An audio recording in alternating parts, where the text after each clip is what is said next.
overhauling process. Now I'm beginning to overhaul. As you see, everything is dismantled.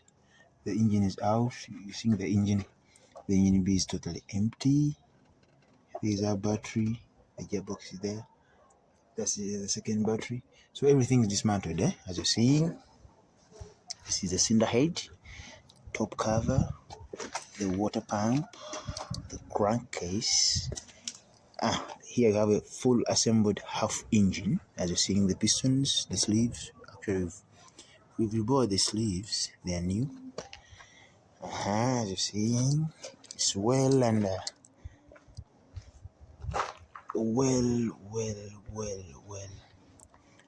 well assembled.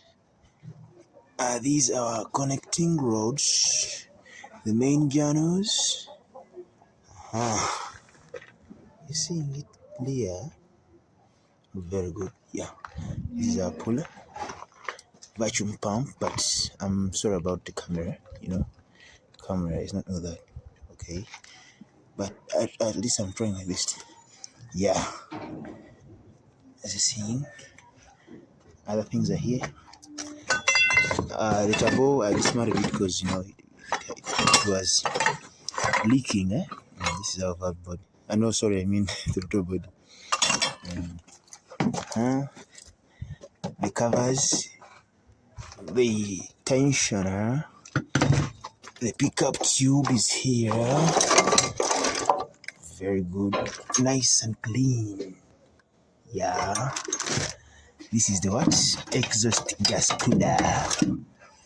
Yeah, the starter motor is there, and the engine brackets mounting. Let's go on the other side.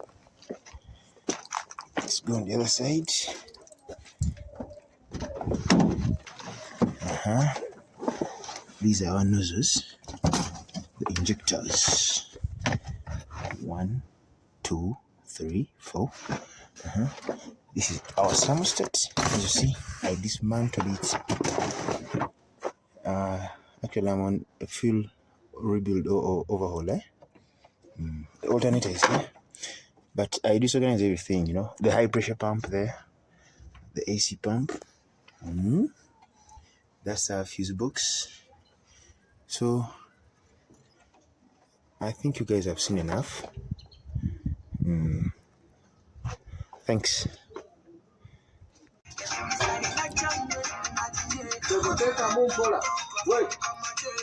We have already inserted our engine. This is our engine, as you see. So our next step is we are fitting in the high pressure pump, as you see.